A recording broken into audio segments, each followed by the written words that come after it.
Hello friends, പുതിയൊരു വീഡിയോയിലേക്ക് എല്ലാവർക്കും സ്വാഗതം. നമ്മുടെ എല്ലാവരുടെയും തന്നെ ഒരു സ്വപ്നമാണ് നമുക്കിഷ്ടമുള്ള ഒരു ജോലി നേടുക എന്നുള്ളത്. ഒരു ജോലിക്കായി അപ്ലൈ ചെയ്യുമ്പോൾ നമുക്ക് ആദ്യമായി വേണ്ടത് ഒരു നല്ല റെസ്യൂമെയാണ്. സോ ഇനിയുള്ള കുറച്ച് വീഡിയോസിലൂടെ നമുക്ക് റിക്രൂട്ടേഴ്സിനെ എങ്ങനെ ഇംപ്രസ് ചെയ്യിക്കാമെന്നും അതുവഴി നമ്മുടെ ഡ്രീം ജോബ് എങ്ങനെ നേടാമെന്നും മനസ്സിലാക്കാം.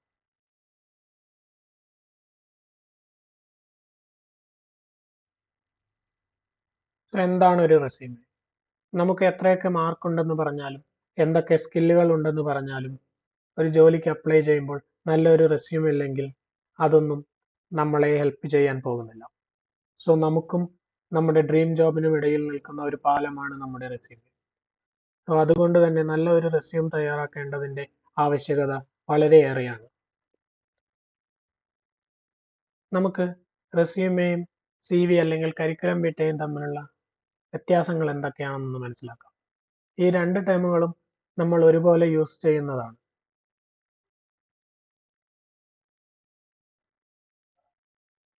റെസ്യൂമെയെ അപേക്ഷിച്ച് CV അല്ലെങ്കിൽ കരിക്കുലം വിറ്റെ കുറച്ചുകൂടി എക്സ്റ്റെൻസീവ് ആണ്.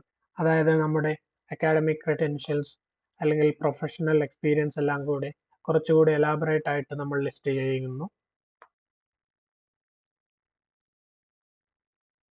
നേരെ മറിച്ച് റെസ്യൂം എന്നാൽ നമ്മൾ അപ്ലൈ ചെയ്യുന്ന പൊസിഷൻ ആവശ്യമായിട്ടുള്ള സ്കില്ലും ക്വാളിഫിക്കേഷൻസും മാത്രമാണ് നമ്മൾ ലിസ്റ്റ് ചെയ്യുന്നത്. അനാവശ്യമായിട്ടുള്ള ഡീറ്റെയിൽസ് എല്ലാം നമ്മൾ ഇതിൽ ഒഴിവാക്കുന്നു. നമ്മൾ റെസ്യൂം തയ്യാറാക്കുന്നതിന് മുൻപായി ശ്രദ്ധിക്കേണ്ട കാര്യങ്ങൾ എന്തൊക്കെയാണെന്നൊന്ന് മനസ്സിലാക്കിയാലോ? ആദ്യം തന്നെ നമുക്ക് നമ്മുടെ സ്കില്ലുകളെ കുറിച്ചുള്ള ഒരു നല്ല അറിവ് ഉണ്ടായിരിക്കേണ്ടതാണ്. അതുപോലെ തന്നെ നമ്മൾ അപ്ലൈ ചെയ്യുന്ന ജോബിനെ കുറിച്ചുള്ള ഡീറ്റെയിൽസ് നമ്മൾ കൃത്യമായി മനസ്സിലാക്കേണ്ടതാണ്. അതോടൊപ്പം തന്നെ അപ്ലൈ ചെയ്യുന്ന കമ്പനിയെ കുറിച്ചും നമ്മൾ വളരെയധികം മനസ്സിലാക്കേണ്ടത് അത്യാവശ്യമാണ്. ഇനി നമ്മൾ ഒരു റെസ്യൂം തയ്യാറാക്കുമ്പോൾ ശ്രദ്ധിക്കേണ്ട കാര്യങ്ങൾ എന്തൊക്കെയാണെന്ന് നോക്കാം.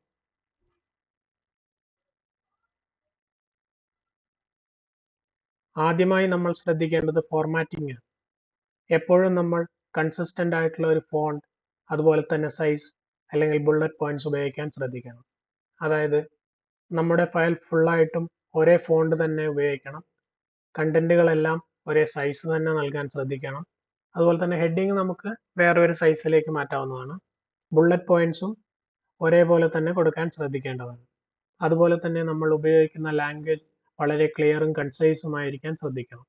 എപ്പോഴും തന്നെ പ്രൊഫഷണൽ ഫോൺസ് അല്ലെങ്കിൽ അത് ഉപയോഗിക്കുന്നത് വഴി നമ്മുടെ ഫയലിന്റെ റീഡബിലിറ്റി ഉറപ്പുവരുത്തേണ്ടതാണ്. അതുപോലെ തന്നെ നമ്മുടെ ഫയൽ വ്യത്യസ്ത സെക്ഷനുകളായി തിരിക്കുകയും അവയ്ക്ക് ഉതകുന്ന ഹെഡിങ്സ് നൽകുവാനും ശ്രദ്ധിക്കണം. നമ്മുടെ എക്സ്പീരിയൻസ് ഒരു 10 വർഷത്തിൽ കുറവാണെങ്കിൽ നമുക്ക് ഒരു പേജിൽ തന്നെ നമ്മുടെ ഡീറ്റെയിൽസ് എല്ലാം ഉൾക്കൊള്ളിക്കാൻ ശ്രദ്ധിക്കാം. ഇനി ആവശ്യമെങ്കിൽ നമുക്ക് അതിൽ കൂടുതൽ പേജ് ഉപയോഗിക്കാവുന്നതാണ്.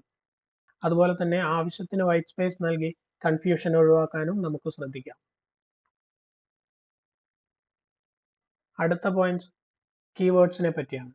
നാം ഒരു പൊസിഷനായി അപ്ലൈ ചെയ്യുമ്പോൾ അവിടേക്ക് ഒരുപാട് ആപ്ലിക്കേഷൻസ് ലഭിക്കുന്നതിനാണ്. സോ ഇതെല്ലാം മാനുവലായി അല്ലെങ്കിൽ ഒരാൾ ഇതിൽ നിന്നും ആവശ്യമായിട്ടുള്ള റെസ്യൂമെ സോർട്ട് ചെയ്തെടുക്കുന്ന ഒരു പ്രക്രിയയല്ല ഇപ്പോൾ നടക്കുന്നത്. കമ്പനികളെല്ലാം തന്നെ ആപ്ലിക്കന്റ് ട്രാക്കിംഗ് സിസ്റ്റംസ് അല്ലെങ്കിൽ ATS എന്ന സോഫ്റ്റ്വെയർ ഉപയോഗിച്ച് കിട്ടിയ ആപ്ലിക്കേഷനുകളെല്ലാം തന്നെ സോർട്ട് ചെയ്യുകയാണ് ചെയ്യുന്നത്. സോ ഈ സോഫ്റ്റ്വെയറിൽ എന്താണ് നോക്കുന്നതെന്ന് വെച്ച് കഴിഞ്ഞാൽ ജോബ് ഡിസ്ക്രിപ്ഷനിൽ നൽകിയ കീവേഡ്സ് നമ്മുടെ റെസ്യൂമെയിൽ ഉണ്ടോ എന്നാണ് ഇത് മാച്ച് ചെയ്ത് നോക്കുന്നത്. സോ അതുകൊണ്ട് തന്നെ നമ്മൾ ഏത് പൊസിഷനാണോ അപ്ലൈ ചെയ്യുന്നത് അതിന്റെ ജോബ് ഡിസ്ക്രിപ്ഷൻ വളരെ കൃത്യമായി അറിഞ്ഞിരിക്കേണ്ടതും അതിലുപയോഗിച്ചിട്ടുള്ള കീവേഡ്സ് നമ്മുടെ റെസ്യൂമെയിൽ ഉൾപ്പെടുത്താൻ മാക്സിമം ശ്രദ്ധിക്കേണ്ടതുമാണ്. അല്ലെങ്കിൽ ആദ്യത്തെ സ്റ്റെപ്പിൽ തന്നെ നമ്മുടെ റെസ്യൂമെ ഒഴിവാക്കപ്പെടുന്നതാണ്.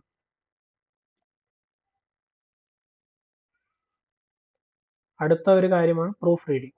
അതായത് നമ്മളുടെ റെസ്യൂമെ തയ്യാറായി കഴിഞ്ഞു കഴിഞ്ഞാൽ അതിന്റെ സ്പെല്ലിംഗ്, ഗ്രാമർ, പങ്ക്ച്വേഷൻ എറേഴ്സ് തുടങ്ങിയ കാര്യങ്ങളെല്ലാം നമ്മൾ വളരെയധികം ശ്രദ്ധിച്ച് ഒഴിവാക്കേണ്ടതാണ്.